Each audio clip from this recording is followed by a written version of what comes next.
Now at 10, a pandemic milestone as Freeman releases its last COVID-19 patient. Plus, a former Ottawa County jailer is sentenced for stealing from a former inmate's account. And if you plan to travel this season, we're going to break down why those plane tickets might cost more. The 4 states' most watched news starts now. For the first time in 2 years, Freeman Health System announces it has no COVID patients. This is KOAM News at 10. Hospital staff and leadership gathered to look back at how their work throughout the pandemic has impacted people's lives. KOAM's Bronte Sorotsky has more. We work so hard.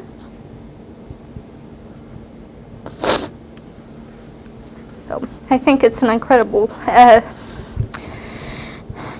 thing. Emotions were high in Freeman's COVID ICU after their last patient was discharged Tuesday. This is a day of celebration.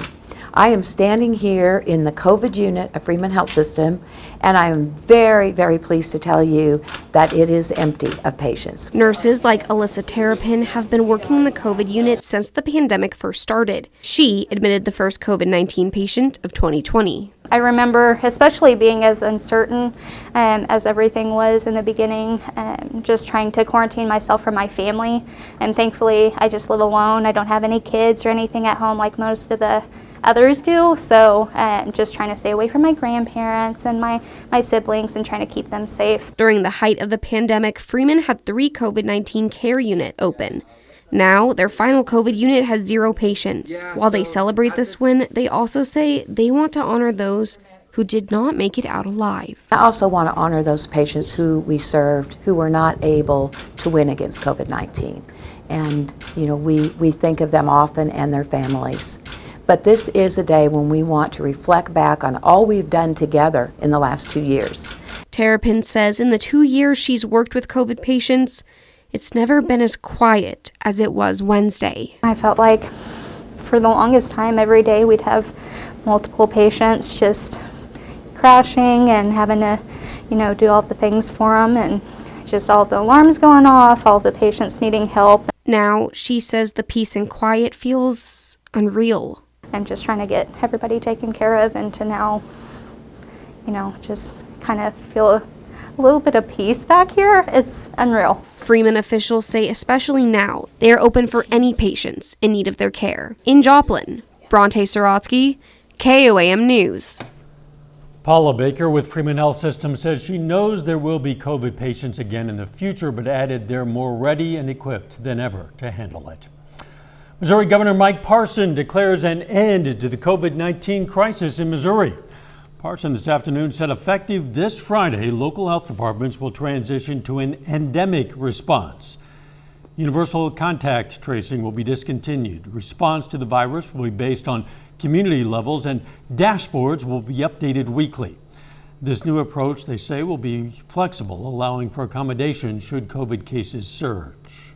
We will discontinue detailed county-level individual case reporting and adopt the CDC's color-coded community-level identifiers for regions and counties. You can see the entire news conference on the KOAM News Now YouTube page. Cold and wet out there, Doug Heddy. Yeah, it is a big switch compared to what we saw just 24 hours ago. Of course, we had the showers, we had the thunderstorms across the region, and today we get the cold front that rolled in. Look at this. Our high today was 71. That was at midnight. Nowhere near that throughout the entire day as our temperatures really dipped off. We had the showers, thunderstorms during the morning hours, band of showers this afternoon, another band late this afternoon into the evening hours, and there were bands of sleet mixed in this last little batch. This is all gone, so our clouds are going to start to break up as we go through the overnight hours for us tonight, and that's going to drop our temperatures off by the time we head into the morning hours. However, here comes the next batch. This could be a rain-snow mix, so of course we're going to break this down, look into the weekend for you here in just a bit. See you then. Parts of northwest Arkansas were heavily damaged by a tornado early this morning. This is video out of Springdale. Officials say 7 people are in the hospital, 2 in critical condition. The city's mayor issued a disaster emergency proclamation and says the state has offered their support. Emergency crews from Fayetteville are also assisting with the cleanup. Significant damage was done to a warehouse and an elementary school. That storm impacted some McDonald County, Missouri teachers, reinforcing the district's hope to have a school bond passed to build new storm shelters. Voters will decide that $21 million bond proposal next Tuesday. It would fund storm shelters at 6 of the district's campuses. Those are Anderson Elementary and Middle School, Knoll Elementary, Rocky Comfort Elementary, White Rock Elementary, and Pineville Primary. Oh, it's a big relief for us. I mean, it's something you always worry about. You know, you practice and you drill, and we have plans put in place, and it's always concerning if you miss a kid and this and that, and to have a place for us to go and get them secured in one area. And it's huge for us as administrators and teachers to keep an eye on our kids, keep everybody safe. Officials say the bond would not change the current tax rates. City of Pittsburgh is spending nearly $300,000 to improve the accessibility of City Hall. Commissioners last week approved the plan to pay $284,000 to Sproles Construction out of Lamar, Missouri. According to the plan, crews will remove an existing staircase at the front of the building, raise the entry floor level to match the reception area, and build a new ADA-compliant ramp. ADA improvement to the stairs at the front of City Hall. We're going to convert the existing stairs into an ADA compliant ramp for customer access to our front desk. Officials say the funding for this project comes from federal relief grants. A Diamond, Missouri man is convicted of sexual exploitation of a child. Terry Mixel was found guilty of 1 count of producing child pornography and 1 count of using the internet and a cell phone to induce a child to engage in sexual activity. At the time of the offense, Mixel was a counselor at a Purdy, Missouri drug treatment facility.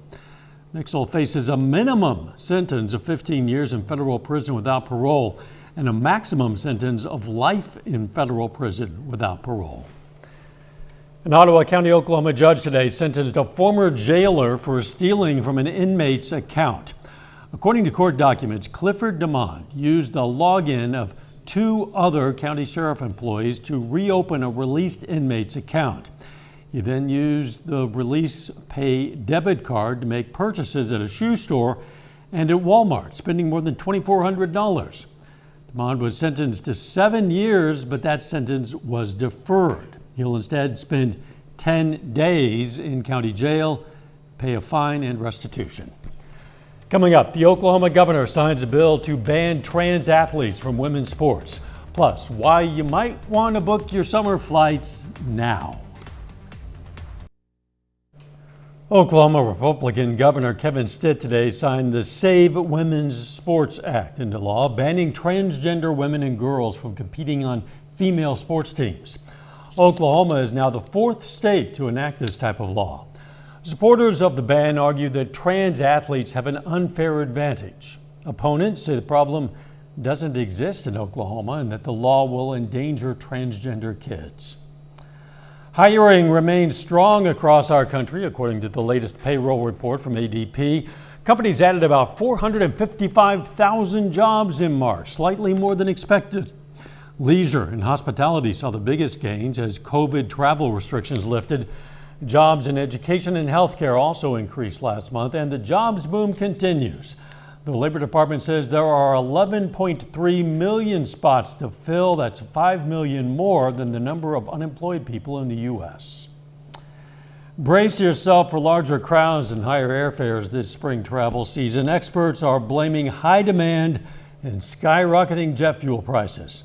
Reporter Jen Sullivan has a look at the travel trends and why you might want to book summer flights now.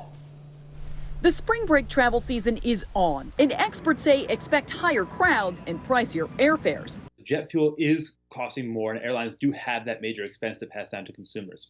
Last month, average airfare in the U.S. went up 5% compared to 2019 levels, according to an analysis by the Adobe Digital Economy Index, which analyzed online sales from 6 of the top 10 U.S. airlines.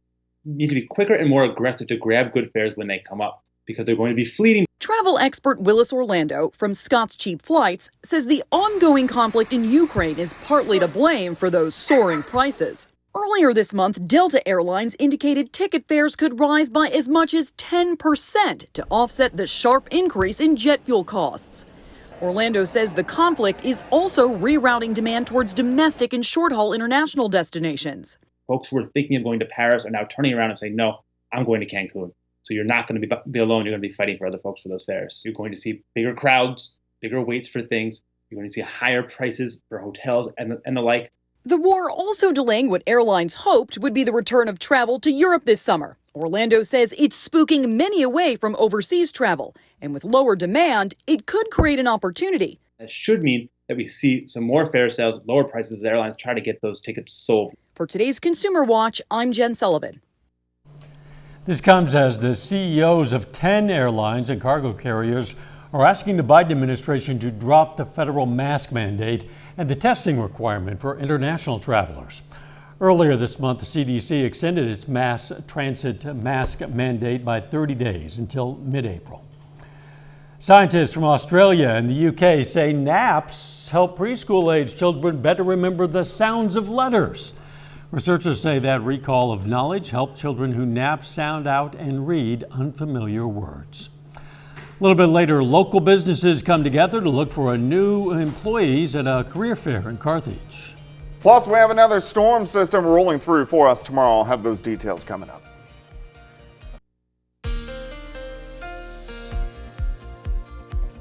Well, it definitely turned out to be a much colder day for us today. Showers, thunderstorms last night into the morning hours, some severe weather.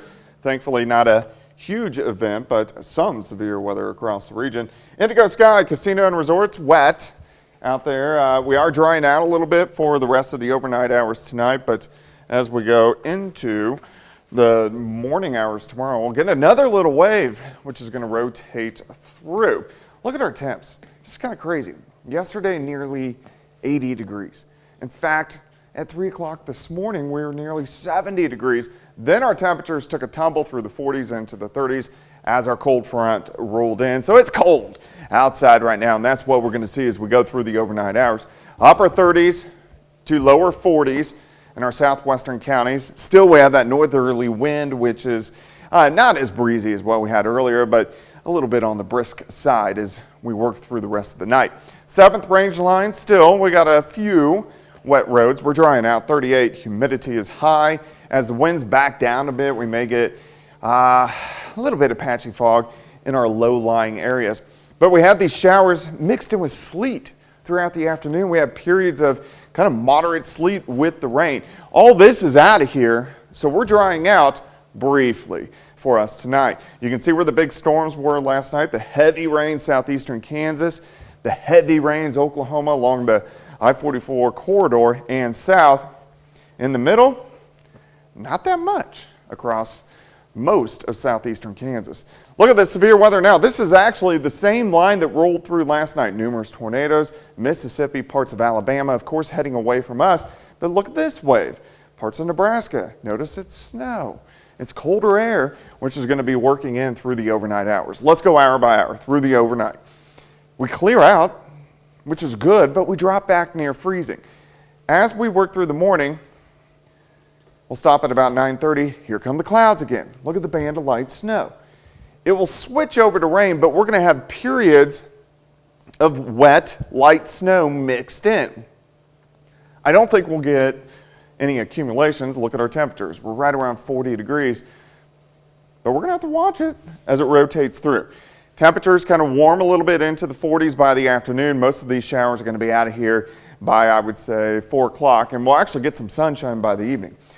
So 40 by noon, high temp of 45. We clear out again tomorrow night, and as we head into Friday, of course it's Friday, and it's going to be a pretty good day. Temperatures are going to warm into the mid-60s by Friday afternoon. But then we have our next wave, so clouds increase again. Here comes showers. So this is Friday evening.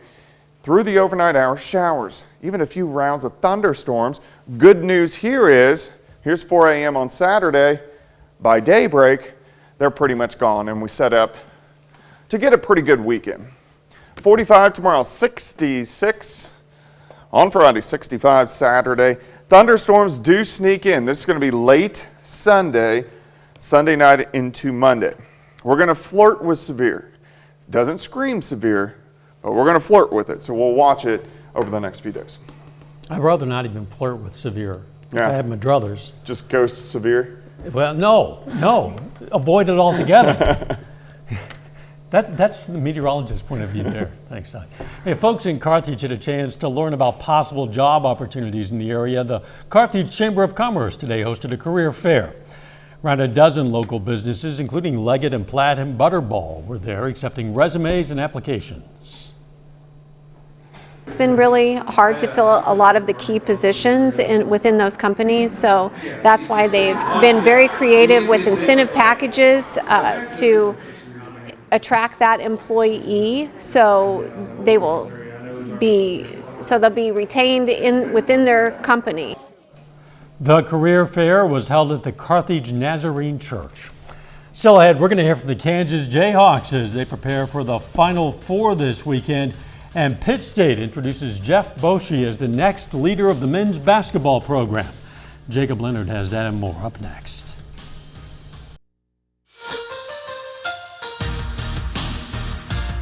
Pittsburgh State officially introduces Jeff Boshi as its next men's basketball head coach tonight. PSU hosts a meet and greet at Crestwood Country Club in Pittsburgh, giving the community and fans a first chance to see their new head coach. Boshi was named Pittsburgh State's next head coach back on March 9th. He's the 16th head coach in program history and replaces Kim Anderson, who announced his retirement in early March. And Boshi spent the last 8 years as the head coach at Missouri Southern. Now here he is on what drew him to Pittsburgh State. It felt like this was kind of just a sleeping giant in MIAA and in Division II basketball. When Jim called me about the job and asked if I'd be interested in coming over and taking a look at everything, and just seeing the facilities, the resources that they have, the school, the environment. I mean, everywhere you go in Pittsburgh, you see a gorilla in the front yard, a statue or a painting. You see red and yellow houses painted on campus, and even the trash cans are red and yellow around here. So I just felt like this is a place where I feel like we can win right away. The Kansas Jayhawks are just 3 days away from playing in the Final Four. The Jayhawks face Villanova on Saturday, aiming for a spot in the national championship. Now, these two teams are no strangers to meeting in the NCAA tournament. They actually met in the Final Four back in 2018. Villanova beat Kansas on their way to the national title. Now, in that game, Villanova's Jermaine Samuels led the way with 15 points. Samuels is a senior now for the Wildcats. He's still going to be a problem for KU on Saturday. He definitely presents problems because he can, in that game he beat us off the catch. But what he can really do is, beat you off the bounce. He's a tremendous driver of the ball and a good shooter, and certainly it'll be a hard matchup regardless of who's guarding him. The St. Louis Cardinals are 5-4 in spring training. The Cards have 6 games left in spring training, including today against the Washington Nationals. Now, this one is final. Looks kind of like the Missouri Southern game last night, right? St. Louis beats Washington 29-8. They scored 4 in the first, 4 in the second, then 15 in the 8th. Paul Goldschmidt goes 4 for 4 with a home run. The Cards are back at it tomorrow night against the Marlins. The Kansas City Royals also on the field tonight. They have a spring training matchup with the San Francisco Giants. Kansas City falls in that one 9-5. Edward Olivares goes 3 for 5 with a double and an RBI. Pittsburgh State football is 2 weeks into spring practice. Senior safety and former Frontenac Raider Brandon Malikas is entering his senior season with the Gorillas. Malikas actually joined us in studio earlier today to talk about the spring and his unique football journey entering his 6th season with the team. When I started this job was when you were in high school, and so I've got to see you play in high school and I've got to see you play in college. And your football journey is really unique. You're recruited to play on defense, you played defense, you play special teams early on, and then you play quarterback for a year, and now you're back on the defensive side. Will you kind of talk about what the journey's been like for you to kind of see both sides of the game in college? Yeah, I definitely could have never expected it or planned for it to happen, but I'm grateful that it did. It opened up a lot of new experiences for me. It allowed me to meet, you're close as a team, but you get that other side of the whole thing. You get to meet another 50 guys on offense that you don't necessarily spend every day at practice with, and that was a crucial thing, and I feel like I'm a lot closer with those guys too now. And just from a mental aspect of the game, like you kind of have a better understanding of what the offense is going to do on a specific third down or what they're trying to accomplish throughout a game, just because you have that mentality a little bit in the back of your head. You can check out more of our interview with Malikas on Sunday night on KOAM News at 10. We'll also post the full interview on our website and YouTube page on Sunday night. And that's it for sports. We're back with more news after this. Take time now to honor a local veteran. Leon Huston served in the U.S. Navy from 1942 to 45. The Nevada, Missouri native was stationed in Japan, and we salute Leon Huston, a four-state hero. To learn about other heroes or to submit a hero of your own anytime, you know what to do. It's very simple. You just click on the link on our website, and of course that's KOAMnewsnow.com. While Earth's volcanoes are spewing lava, scientists say Pluto had much cooler volcanic eruptions. A new study reveals the dwarf planet has giant ice volcanoes that were active as recently as 100 to 200 million years ago. Yeah, recent in cosmic terms anyway. Researchers point to a region of Pluto largely made of bumpy water ice and filled with volcanic domes. What is bumpy water ice, you ask? Well, they believe when Pluto's volcanoes erupted, a cold mixture of ice and water flowed out like toothpaste onto the planet's surface. Not that there were like people around. Yeah, I was just picturing like icicles shooting up in the Yeah, air. I was thinking ice was going to. Yeah, that's terrifying. Yeah. Well, even coming out like toothpaste is a lot. Can't explain the physics to you, but that's what they say. The weather. All right, rain snow mix for us tomorrow. I'm not really concerned about accumulations, but cold. Final sports notes. Go to our website or our YouTube page. We posted our full interview with Jeff Boshi tonight. We talked about a bunch of stuff. Check it out there. It's going to get a lot of looks, I imagine. Don't forget the morning show, 5 a.m. Let's make it a great tomorrow.